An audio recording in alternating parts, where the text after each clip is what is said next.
Well, thank you, Linda, and thank you, Lauren, for giving me an opportunity to share in this forum. I'm looking forward to sharing with you. And what I'm going to share with you, some of this is probably new, and some of it may be not new. Some of it was new to me just within the last year as I was sorting through the archives and looking in newspapers and asking the question, what was the context of some of the actions that the Adventist pioneers took in relationship to women in ministry? And so that was the driving question. There's a larger context here. I am not by training an Adventist historian, but I've been, hopefully growing into that role over the last 20 years or so. And most recently, I've developed a class here at PUC on women in Adventist history. And so last year was the first round of that, and I did a bunch of research in the archives to develop some biographies, and I also invited a bunch of Adventist historians around the country who were willing to share a story, a biography or two. I think I saw Brian Strayer on here. He shared two with that class. And then this year I did it again and did a bunch more research and only had two guests, my wife being one of them. So I have been exploring women in Adventist history at length for the last couple of years. And what I share with you today is one narrow piece of that, really focused on, again, that context of what was the rest of American United States Christianity doing during the time when Adventists were making decisions about women in leadership. And I think what that does, looking at some of that context, what it does is tell us that Adventists understood the issues and they took sides. So that's perhaps the strongest thesis statement I could start with here. But we'll start with some material I shared a little bit of about a year and a half ago when I did present on this forum, and that's Ellen White's credentials. The classic story of Ellen White's credentials, as told surprisingly often, is that Ellen White was an important leader, but she wasn't a minister in the Seventh-day Adventist Church. She wasn't a pastor. She had a kind of different category all to her own. And that, yes, there was a credential document, singular. And on that document, Ellen White, it says that she was an ordained minister, but the word ordained was neatly crossed out. And here is that document referred to in that narrative. This is from 1885. You can see at the top it says credentials. This is to certify that Mrs. E.G. White of Hillsburg, California, is an ordained minister. You look close and you squint and you see, okay, there's something odd going on with the word ordained. Story is over, right? Ellen White was technically an ordained minister, but it doesn't count because they crossed the word out. They didn't want to categorize her as such. Okay, but that same year, in 1885, we also have this. The previous document was from the General Conference. This one is from Michigan Conference. Once again, on that second line of text says credentials, then this is to certify, and then that, I guess, third line is she is an ordained minister. That's 1885. You look at this document from 2 years before, 1883. She is an ordained minister. All right, you get the point, right? This narrative that many of us have been told and that I continue to encounter surprisingly often is just simply false. There wasn't one document with the word ordained crossed out. There was quite a bit more. It continues. We can look at 1887 now. This is after those first two documents I showed you about 2 years later. They seem to go in 2-year intervals, although I'm not sure that the credentialing was perfectly regular like that. But with hers, it appears to have that. And again, this is to certify that Mrs. E.G. White of Hillsburg, California, is an ordained minister. Okay. Then we go to 1899. The document type has changed. It looks a little bit different, but right up at the top, it says ordained minister. Under name, it's Mrs. E.G. White. 1909, similar looking document. Once again, ordained minister, Mrs. E.G. White. 1913, This would have probably been her last one, although a real historian on this conversation might correct me on that, but 1913, she died 2 years later, ordained minister. All right, so what do we do with all of that? And that's really the driving question again. What does this mean in the context in which these documents were issued? On a basic level, I think we can conclude that Adventist pioneers were comfortable communicating in writing and to the world, since these were public documents for verifying her status in the church, that she was an ordained minister. Now, if they had a theological objection to the idea of women being ordained, and it was broadly held among the group of leaders in the Adventist church, the pioneers, then I'm pretty sure they wouldn't have spent this many years, a matter of decades, telling the world that she was an ordained minister. Okay, so the first document that is in that string there was from 1883. She died in 1915. So you can do the calculations, right? 30 some years where we have documents stretching that period, the actual credentialing documents showing that she was an ordained minister. It actually goes back further than that to 1871. But here's something that I hadn't realized. And again, someone else may have discovered this, but they didn't tell me about it if they did. Look up at the very top of the screen, Los Angeles Herald. So this is a big newspaper. Sunday morning, August 20, 1905. And we're not looking at that divorce headline. We're going to go down further on the page. And we see this. It's describing an Adventist gathering. And on the fourth line down, it says Mrs. E.G. White, an ordained elder of the church. So it uses the word ordained, and it says elder. Now, if we look at how the word elder is used in this time frame, and for example, you see the various Adventist ministers like John Loughborough and James White, and when they show up in the newspapers, they're called elder. Okay, so it says she's an ordained elder. They're saying that she's an ordained minister. That's 1905. Here's another one from 1912. And this particular rendition of it is the Yakima Herald, March 27, 1912.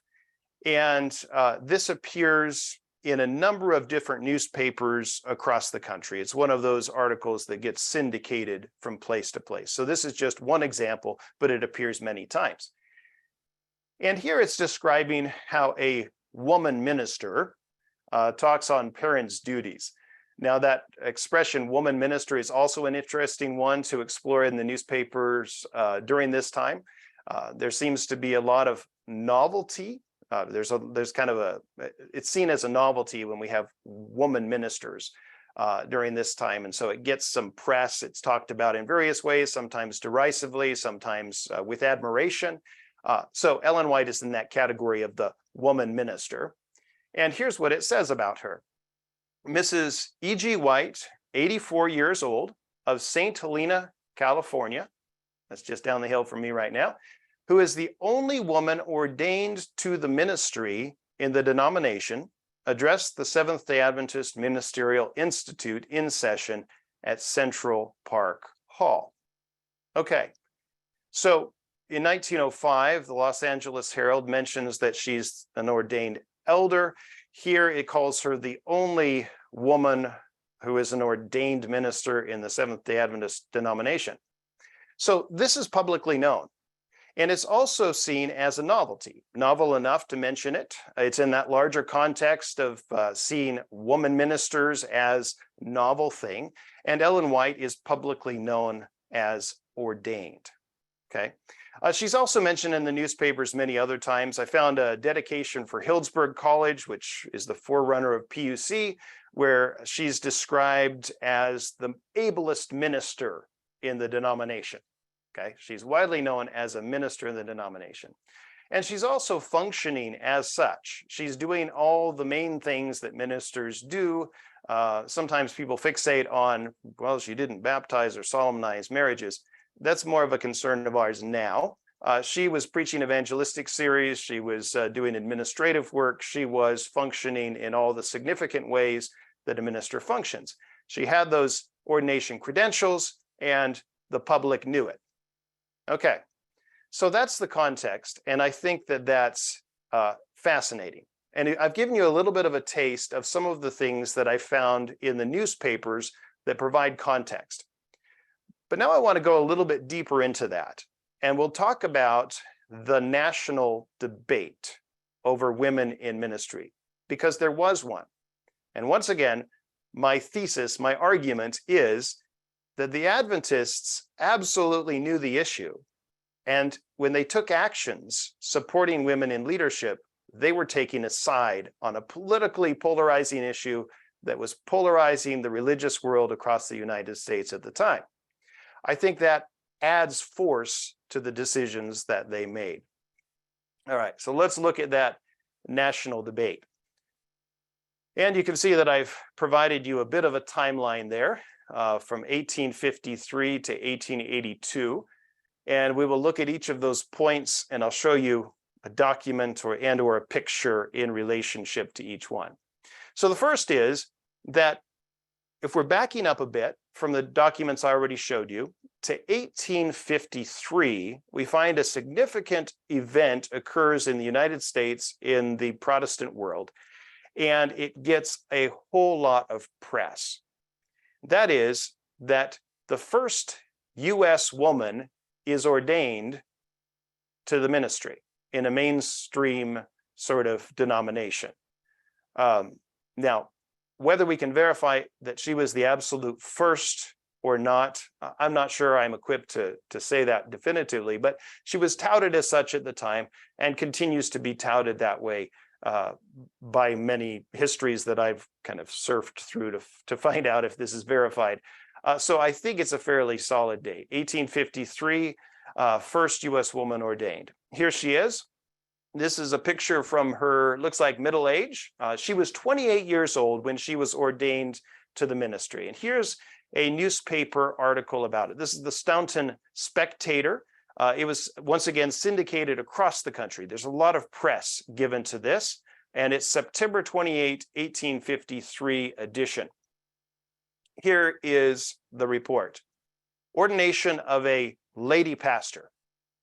Reverend Miss Antoinette L. Brown. She was later married to a man with the last name of Blackwell, and so she became Antoinette Brown Blackwell, if you want to Google her and find out more. So Miss Antoinette L. Brown was ordained to the pastorate of a congregation in South Butler, Wayne County, New York on Tuesday of last week. The exercises on the occasion are thus recapitulated in the Boston Traveler.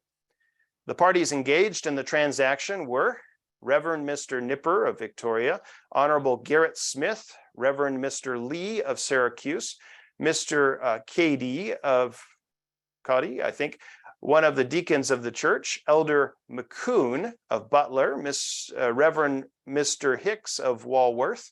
Okay, the curiosity of the affair is that the parties engaged in this novel work of ordaining a female pastor seem to have been utter disbelievers in the necessity of ordination to the pastoral work. Okay, I'll pause there. I'll continue to read in a moment.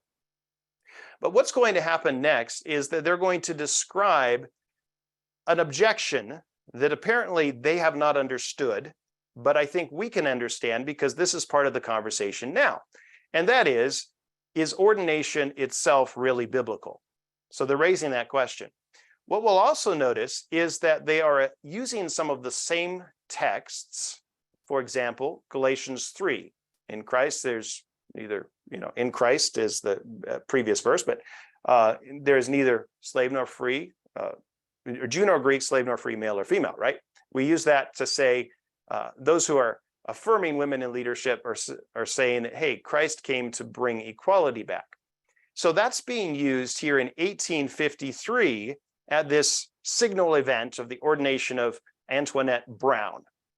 And I think that's important because we'll notice that pattern as I show you some of the other documents, that the same biblical arguments are at play then as are now. All right, reading on in this report. Mr. I guess it's Candy, maybe. Candy, the deacon of the church, introduced the business by saying, "This church does not believe in the necessity of ordination as a qualification to preach the gospel, but that whatever individual has the capacity and is willing to take upon himself the duty is at liberty to become the pastor of any people to whom his services are acceptable." The deacon then introduced our friend Garrett Smith, who sat in the pulpit and who was expected to make an address. This gentleman rose and began thus: "I do not believe in ecclesiastical ordinations in any set sense of the term. Do not believe in any one individual being set apart to exclusively preach the gospel." He then proceeded to congratulate the people on the choice of one for their pastor who was wise and strong and good and faithful and trusting and full of love. Mr. Smith made way for a brother Lee, who preached a sermon on the text, "There is neither Jew nor Greeks, there is neither bond nor free, there is neither male nor female, for ye are all one in Christ Jesus," Galatians 3:28. And here's the comments about that. They don't get the argument. "We cannot learn from the reporter's account of the sermon what the preacher's train of argument was, only that it was designed to vindicate this breaking in upon the customs of the Christian world." After the sermon, we are told that Elder Kuhn offered the ordaining prayer. Then followed an address by Reverend Mr. Hicks. He told her that she stood in a novel position, but in one not new. This is another interesting argument. They see in Scripture a precedent for this. It was as old as the Bible. He admired her position because she had dared to make the innovation, to be the first in this age to assume a position on this question. The exercises concluded with singing "Let Zion's Watchmen All Awake" and the benediction from the lady pastor. Dr. Harriet K. Hunt, as a well-known physician, was present and remarked as she emerged from the carriage, "The physician of the body feels impelled to witness the ordination of the physician to the soul." All right. So this is an interesting report on a number of levels. Again, we see that they don't seem to understand the argument, but that there's an argument at play here that ordination itself is an extra biblical construct. And there's also the argument from Galatians about equality, Galatians 3. And they also seem to be hinting at some other arguments, such as biblical precedent for women in leadership. So that's kind of a backdrop. This caught the nation's attention. It appears in a number of newspapers. Reports about her ministry after this event are fairly common in the subsequent years. This is a big deal, okay? Once again, Adventists aren't just fumbling around with documents and saying, "Oh, how do we categorize Ellen? I don't know." They understand there's a debate. And when they issue her an ordination credential, it means something, okay? But they seem a little bit slow to warm up to this full equality. So that was 1853. In 1857, James White, whose wife, Ellen, has already been preaching for about 13 years, writes in defense of women preaching. He's experiencing some flack about Ellen preaching, and some other women are preaching as well. And he pushes back on that, but it's interesting the nuance he's willing to give. I call this James White's capitulation, okay? He wants to defend women preaching, but he's not so sure he's ready to commit to the whole package. He wants to look nuanced and even-minded and stuff. I'm obviously interpreting that, why he says what he says, but I'll show you what he says, and you can make your own choices here. This is from the Review and Herald, September 10, 1857. So Ellen's at home. She has 3 fairly young kids, and perhaps James can see her preaching, but doesn't really see her as an administrator. She's just taking care of the kids, barefoot, and maybe pregnant again. We'll see.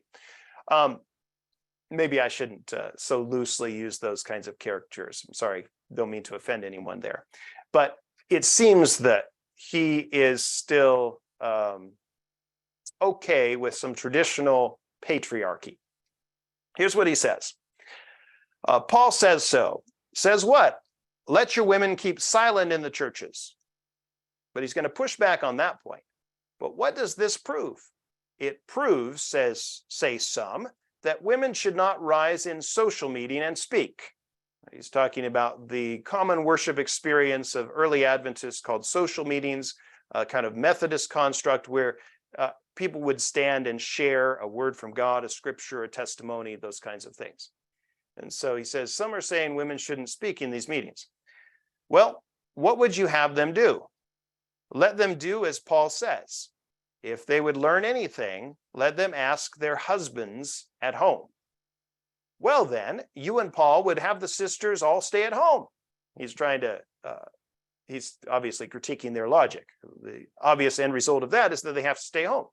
For certainly, if they go to meeting and hear all that is said, they will have no need to ask their husbands at home.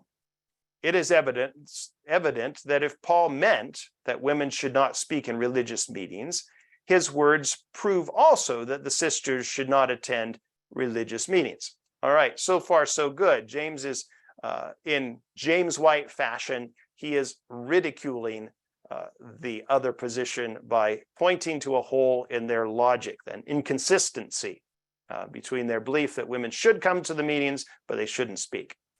All right, but then he should have stopped there. But as this view of the subject proves too much for our friends who do not like to hear the Marys preach a risen coming Savior, this is a brief reference to a very frequent argument at the time that James and others would make, that Mary was the first to preach the resurrection, therefore women should be able to preach. Okay, so going on. But as this view of the subject proves too much for our friends who do not like to hear the Marys preach a risen or coming Savior, we suggest a position to take on the text which will harmonize with both revelation and reason. It is this. Paul was probably speaking of meetings of church business. The sisters would be quite out of place in meetings of general church business. Say what? The sisters would be quite out of place in meetings of general church business. James White. I don't know how that went when he came home and saw his wife reading that edition of the Review. Maybe she was okay with it. I'm not so sure she was. But he makes an important distinction that continues to be a distinction in the credentialing and licensing conversation within the Adventist church. They seem to make a distinction between general church business on the one hand and preaching, evangelistic preaching, that kind of thing on the other hand. Okay. And those who are given the task of administration or general church business tend to be those who are eventually given credentials, key word here. Whereas those who are simply permitted to preach or endorsed to preach receive licenses. And the interesting thing is the license is often given on the path toward ordination credentials. Okay, so the credentials are for the ordained, the license is something a little bit less. Now, there's a little bit of blurriness in that distinction at some points along the way, but early on it seems fairly clear to me that this is the distinction that they tend to make. Okay, so license on the one hand, or the ordination credentials, credentials being a key term for ordination certification. Okay, all right, so that's James White, and that was 1857. Now, after 1857, whatever the conversation might have been with Ellen, I don't know, but I do know that Ellen White is obviously prominently involved in the business of the church as the years go on, and I don't find James saying things like that again. So he seems to have grown or at least quieted down whatever the case. But it's helpful to understand that there was a growth process, and it's also helpful to understand that early distinction, because that kind of stays around, the distinction between preaching and church business. Now, Uriah Smith, on the other hand, in 1861, seems to want to push very much the other way. So this is about 4 years later. Uriah Smith is writing in the July 30th, 1861 edition of the Advent Review, and he is republishing an article that argues from Joel 2 and Acts 2 about sons and daughters prophesying that women should be able to preach. So this is in keeping with the Adventist position. Women should be able to preach. But he says something more here. He speaks in the terms of we, and we might ask, who is the we that he speaks for? And it would be, I think, the group that is publishing the Advent Review. Okay.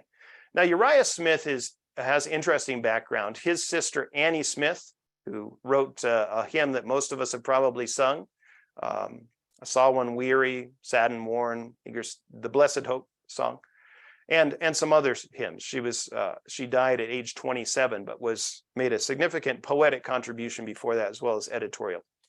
She was connected with a group in New England that was fairly, they were a women's liberation group for their time, for the 1850s. And that may have had some influence on him. I don't know. I'm speculating there. But what I do know is that Uriah Smith speaks for the we, and he says this as a preamble to this article on women preaching. We consider the following a triumphant vindication of the right of the sisters to take part in the public worship of God. The writer applies the prophecy of Joel, your daughters shall prophesy, and etc., to female preaching.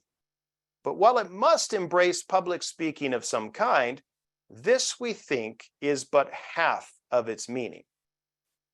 He says, we think this is but half of its meaning. Women can preach, but we only think that's half of it. We have nothing to say upon what the writer claims to have been done by certain females. Okay. And he goes on, right. Point is, he's speaking for the we, and he says, yeah, preaching, but we think this is but half of it that we can argue from this biblical precedent and biblical promise, really. All right, so that's Uriah Smith. So you can see sort of a progression in the 4 years between James White's women, the sisters would be quite out of place in meetings of general church business, and Uriah Smith's, we think this is but half the meaning. There seems to be a progression, a growth, and for good reason. Ellen White and others are actively leading in matters of church business.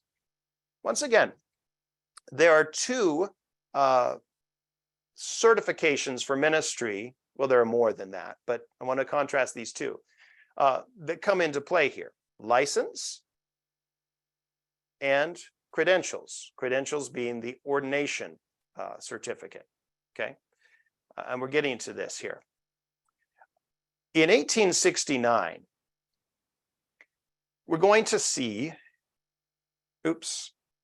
jumping ahead here. In 1869, we're going to see that Sarah Halleck Lindsay, who, again, I already referred to Brian Strayer, if he's still on here, he is the one who discovered her story, or rediscovered it within our lifetimes. She becomes what it appears to be the very first woman to receive a license. So that's not the ordination credential, but that is a license. It's an endorsement to be a minister representing the Seventh-day Adventist Church. And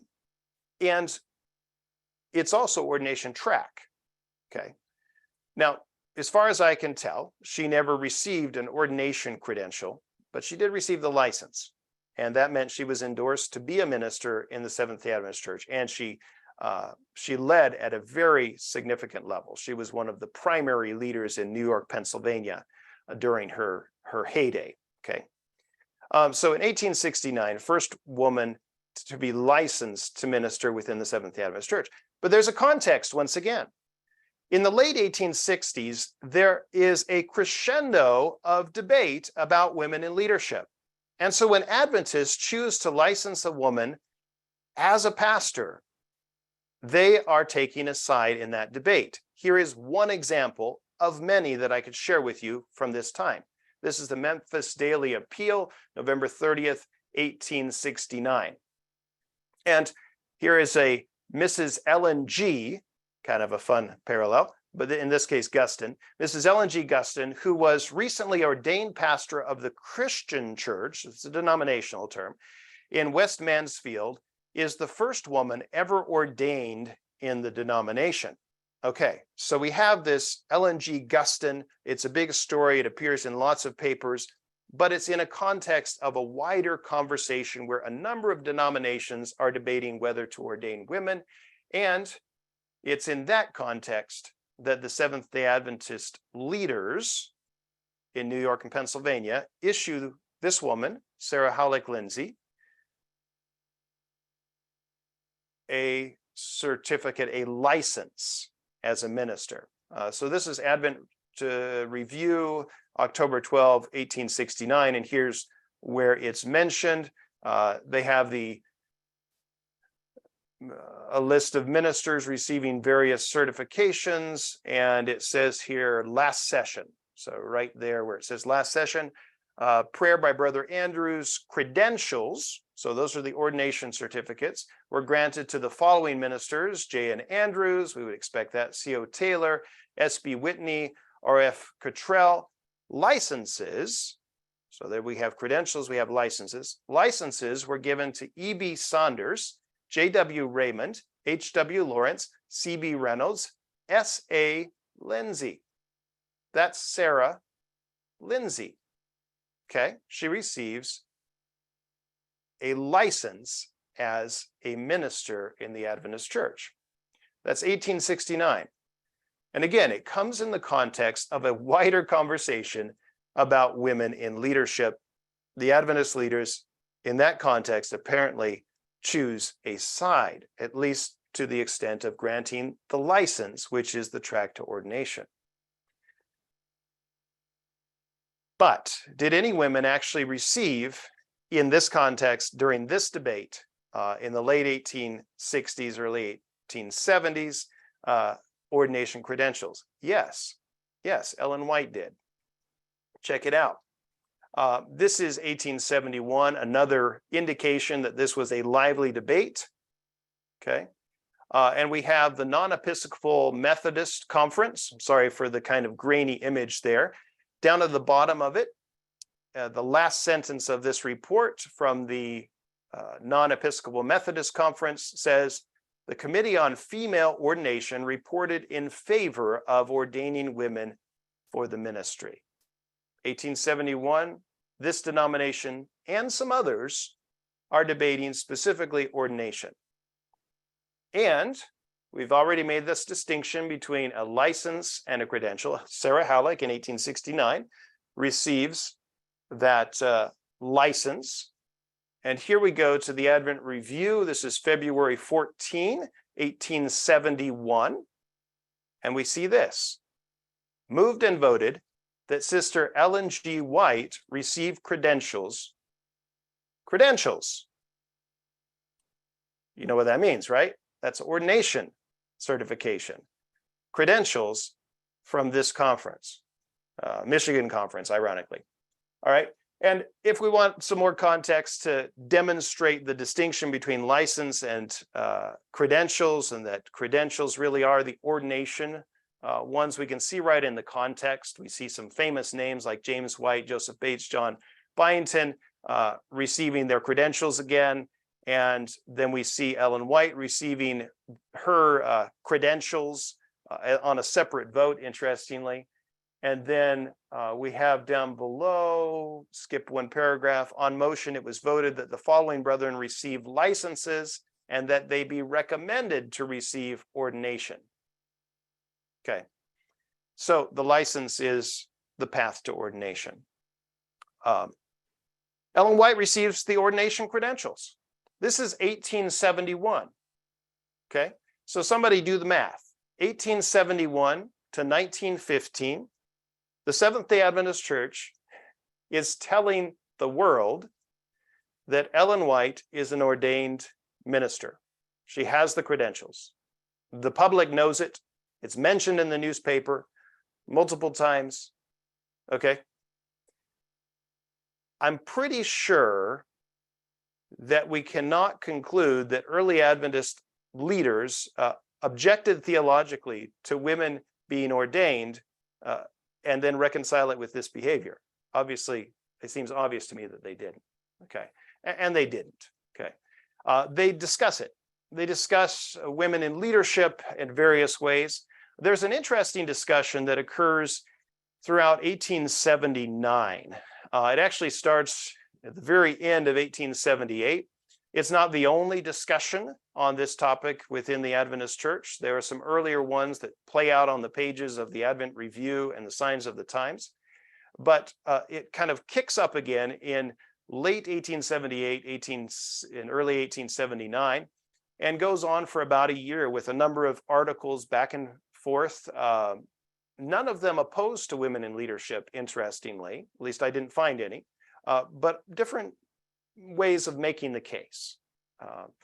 And this seems to be kicked up perhaps by Joseph Wagner out on the West Coast. He's just been in Ohio seeing a couple of young women in their 20s, Maud Cicely and Elsie Gates, do evangelism.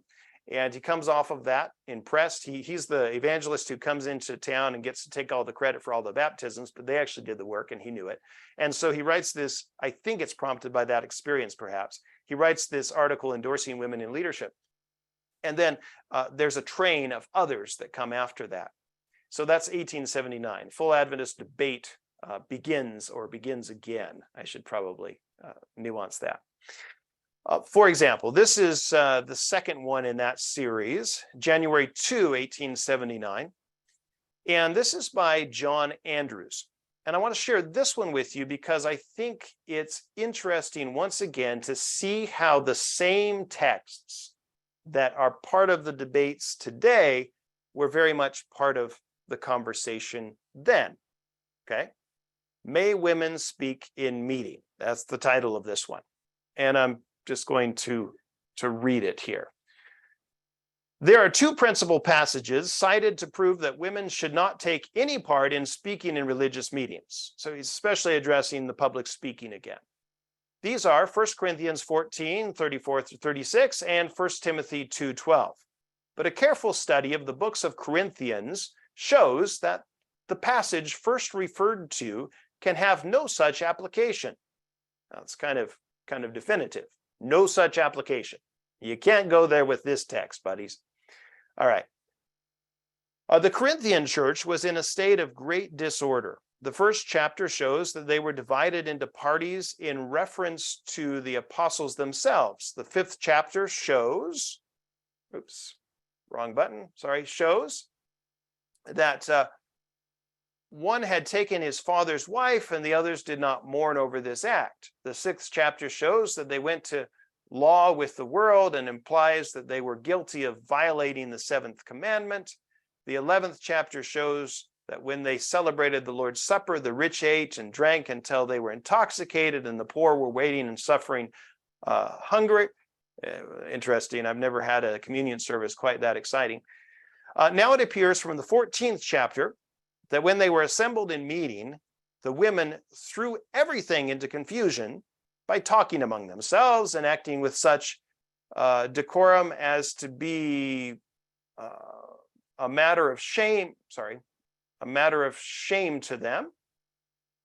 So that what the apostle says to women is in such a church as this and in such a state of things is to be taken as directions to all Christian women in other churches and in other times when and where such disorders do not exist. So he's doubting that this extreme situation, the word spoken in this extreme situation should be applied to others' contexts. As positive proof that he was not speaking against a woman's participating in religious worship, We refer to 1 Corinthians 11:5, where he says that every woman who prophesieth or prayeth with her head uncovered dishonoreth her head. And in chapter 14, verse 3, he says that he that prophesieth speaketh unto men to edification, exhortation, and comfort. These two passages show that, women, did speak to edification, exhortation, and comfort. It was not a shame for women to do this work. Okay, so he's saying even the context shows that women did speak, so you can't apply it that way. Therefore, Paul did not refer to such acts when he said it is a shame for women to speak in the church. Then he goes on to talk about 1 Timothy 2:12 and approaches it in a similar sort of way, but less lengthily. 1 Timothy 2:12, we understand this text to give Paul's general rule with regard to women as public teachers. So that's a bit of a capitulation too, but he's not going to let it bother him too much because he's arguing that it doesn't matter what Paul's general rule might have been, we can still do it. But there were some exceptions to this general rule to be drawn even from Paul's writings and from other scriptures. It appears from Philippians 4:3 that women labored with him in the gospel. Romans 16:1. Again, you probably recognize these texts if you've been part of the theological conversation. These are the same texts. We haven't progressed, I guess, or we haven't let them weigh on us properly. We've forgotten, perhaps. Anyway, Romans 16:1 shows that Phoebe was a deaconess of the church at Cenchrea. It's the original. Verse 3 shows that Priscilla, the wife of Aquila, was one of Paul's helpers. Once again, a common argument. Acts 18:26 shows that she was capable of instructing Apollos, a woman instructing a man, scandalous. Tryphena and Tryphosa, Romans 16:12, labored in the Lord. Persis labored much in the Lord. Okay, we've got Philip's daughters mentioned. We have Anna the prophetess mentioned, Huldah, Miriam. He goes on, right? And he argues the same from the same text that we could pile up today. I find that interesting, and it's signed J.N.A., John Nevins Andrews. Okay, so there's this kicking up of the internal, I would say debate, but it's not much of a debate. It's more like making the case. And you have James White piling on and Ellen White piling on and just a number of different people joining this conversation about this time. It leads somewhere, or at least I would argue that there's a connection between this conversation and what happens in 1881. 1881, next thing on the list here. Motion to ordain women. It comes to the floor of the General Conference, and here is some of the documentation. This is from the Daily Review, a newspaper. So this is external to Adventism. And it shows, once again, there's a wider context. There's a wider debate. Adventists are debating these things in the Review and the Signs of the Times. And other denominations are debating the same things. This is just, again, a reminder that we're part of a larger religious context. The General Assembly of the Presbyterian Church at Buffalo were not quite ready to ordain women to the pulpit, but gave her permission to rattle around it. So they give her some more liberties, but they're not quite ready to ordain. And that article goes on. It's interesting, but I'm going to skip to the Review. This is December 20th, 1881, the Review and Herald. And it's listing what's happened at the session. And here is the moment. Again, I believe this is being built up to in that conversation within the Review and the Signs, as well as the wider debate that has once again kicked up across the nation that we see across the newspapers around 1880 and surrounding years. Resolved that females possessing the necessary qualifications to fill that position may with perfect propriety be set apart by ordination to the work of the Christian ministry. That's pretty clear.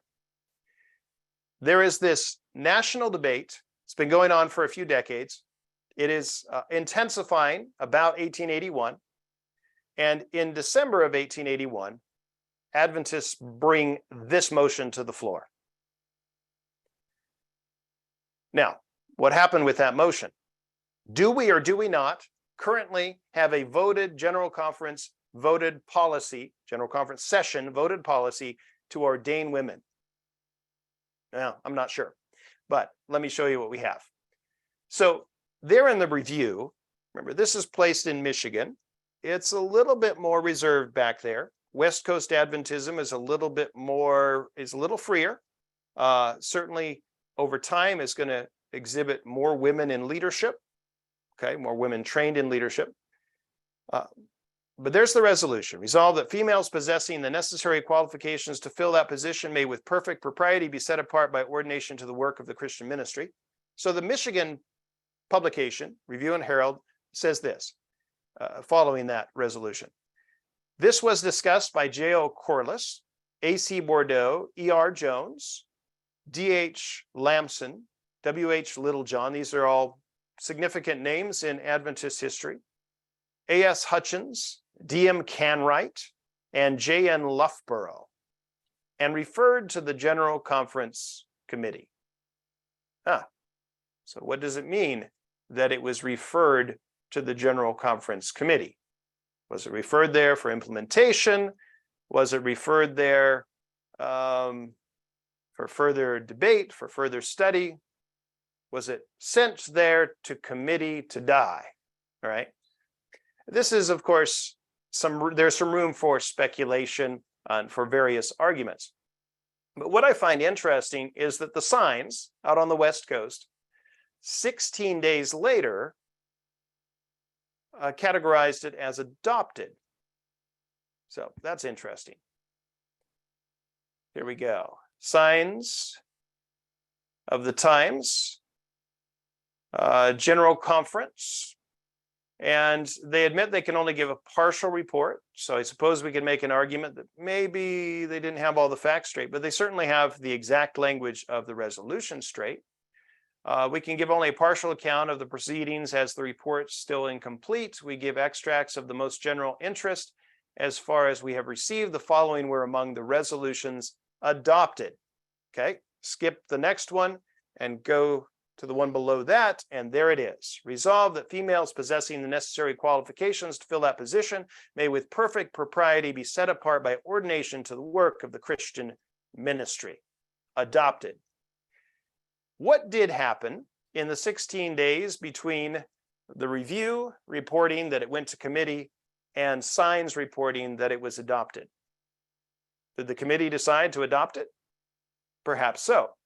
There is room for argument on both sides of that. But I think that the most important takeaway that is definitive is that they proposed this on the floor of the General Conference.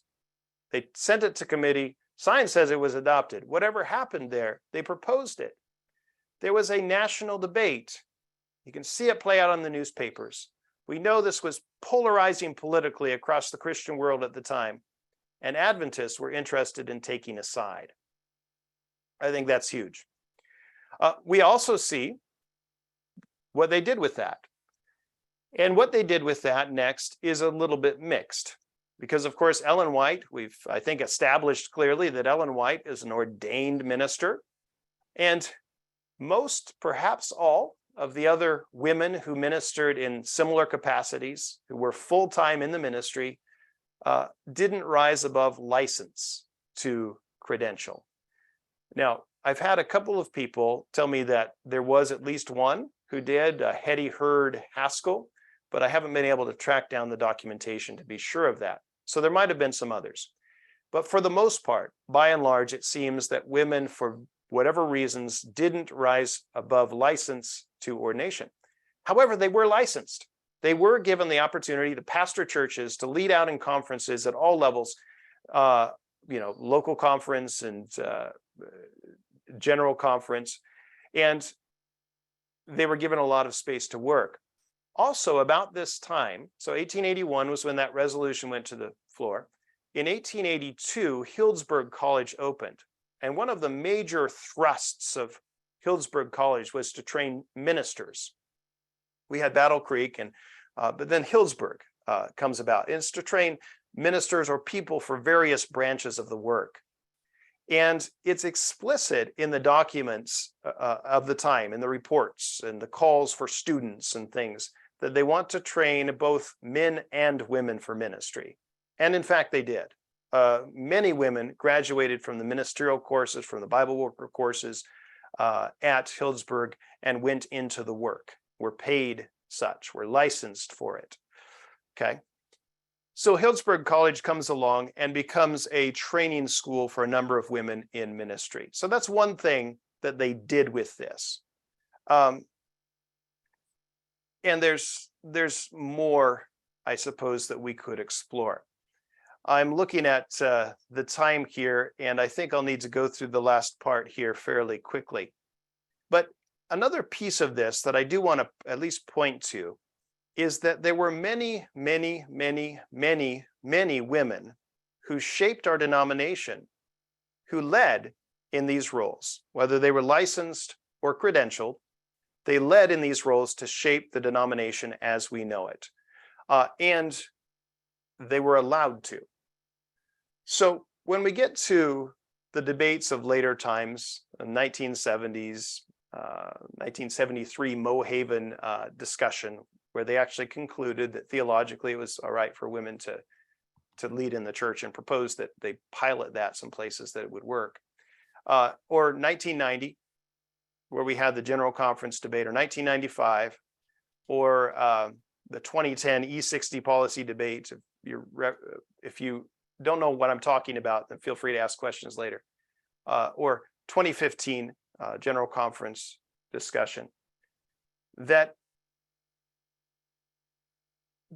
when this question is there of whether women can lead in the church, whether women can preach, this was not a question that was much of a question for early Adventist pioneers. They were defending women in leadership. And I think it's very significant to note that. Whether they continued to hold too much of James White's, well, they should preach, definitely, but the sisters would be quite out of place in meetings of general church business. Whether that was still running in the background or not, that's an interesting thing to ponder. But they pushed past so much of that, beyond where the culture was ready to go in order to make space for women in leadership. And many of them led. Here are some examples. We could look at Maud Cicely Boyd's story, a woman of firsts in Adventism. She was a Battle Creek kid, actually from England originally, but grew up in Battle Creek, worked at the press. Then she shot out on her own, along with a friend, actually, Elsie Gates, to Ohio to do evangelism there. And after seeing her work there, the General Conference recognized her leadership skills and sent her off to Switzerland to help John Andrews get the publishing work off the ground, because he was struggling there as our first official Adventist missionary. And she was one who went there and really made a difference in moving that forward. She also was one of the first in South Africa. She helped get Avondale started in Australia, all right? Very significant leader in shaping Adventism. We could talk about Kate Lindsay, no relation to Sarah Halleck Lindsay, spelled slightly different. But she was one of our early doctors. She helped to reshape Battle Creek, the institution there, develop good nurses training and obstetrics. And she was known as one of the few, perhaps the only one, who could challenge the strong personality of John Harvey Kellogg, and he would listen. Shaped Adventist medical work significantly. We could look at Maria Huntley. Maria Huntley helped to really develop. She was in the early stages of the Tracton Missionary Society, which was a ministry sphere that women could dominate, and really did. And it was personal evangelism, also correspondence evangelism. And she was there at the beginning. Some other women had got it rolling, but she became the leader who really syndicated it across the country and around the world. She was at least a key player in that. helped to start the missionary department at Hillsburg College. Actually came out for a year to help get that off the ground. We could talk about Georgia Burris Burgess, who was our first missionary to, at least official missionary, to India. She actually learned Bengali, learned local languages in order to minister to the people. And that wasn't a normal thing really at the time. She was quite a pioneer, stayed there for decades, shaping the work there. We could talk about Hattie Andre, who was one of the missionaries on, I think it was the third voyage of the Pitcairn. And she was dropped off on Pitcairn Island, and she ran the school and the church for 3.5 years. Both PUC and Avondale have buildings named after her. We could talk about Alma McKibben, who was the first Adventist school teacher in California, and also wrote the Adventist school curriculum, the first Adventist school Bible curriculum for elementary school level. And quite a story behind that, but I see the time. I've got to stop here pretty soon. We could talk about Sarah Peck, who was a significant leader in getting the education department started in South Africa, also at Union, also at Avondale, and she wrote about 20 books, most of them for the Seventh-day Adventist school curriculum. She was education director, secretary for the General Conference, as well as for West Coast. And she also did a little bit of literary work for assistant work for Ellen White, but she was really an education leader. And I'd love to talk about her story. We could talk about Hetty Hurd, who was a local school teacher in the public school system in California when she was converted at camp meeting in Oakland. And she joined with the Bible worker training school effort that was just starting to begin in San Francisco and quickly became the leader. And then she made her life's work starting those schools and training others to do Bible work. She also published a periodical in order to extend the reach of that work. She married Stephen Haskell in his fairly old age and took care of him. But in the end, she actually died first, but she was a pioneer in that area. We could talk about Anna Stahl, who worked with her husband Ferdinand, and they transformed the region of Lake Titicaca in terms of commerce, the economy, education, healthcare. They provided all the things to empower the local people that the local people have been asking for. She also rode a Harley Davidson. So naturally, I had to buy a Harley recently so I could be part of that Adventist missionary heritage. We could talk about, oh man, why did I blank on her name? Lexington, Kentucky. Mary Britton, Lexington, Kentucky. She provided education for Black Americans there. She also provided health care when that seemed to be the thing they needed most. She went back and got her medical training and was a doctor and operated out of her own home. We could talk about Anna Knight, who also was a significant educational pioneer. Grew up because she was excluded from the public education system where she grew up in Mississippi. She taught herself how to read and eventually started teaching others who were also excluded for racial reasons from education. And she eventually went back and started her own school. She was a missionary to India. She was a conference leader on a number of levels. You can talk about Jenny Ireland, a woman who started the first Black Adventist church west of the Mississippi that succeeded anyway in Los Angeles area. We could talk about Ruth Temple, first Black woman to be licensed as a physician in the state of California. Also, she built public health care infrastructure in California. She was a hugely significant leader beyond Adventism.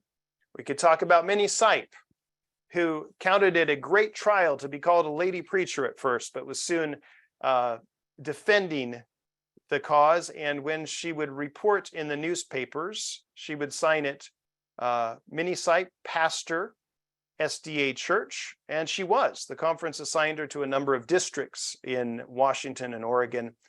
Before that, she was in the Midwest and had done an accidental church plant, and that's how the conference hired her. She was just such an evangelistically inclined person that the conference, she wrote to the conference after she had started a church and said, "Can you recognize this church?" And they wrote back and they sent her a check and they offered her a job. and she became an important conference leader and then also district pastor. We could talk about Flora Plummer, who shaped Sabbath school as we know it, making it a force for world missions and a number of other things. She was also the only woman on the General Conference Executive Committee for a couple of decades, as far as I can tell. So what did we do with all of this? Well, at least the second generation of Adventist women seem to have been empowered to lead. Were given significant roles in leadership and made huge contributions that shaped the church as we know it today. So I know I just monologued for about an hour, and I hope that I didn't put everyone to sleep, but I would love to have some dialogue if now is the time to do that.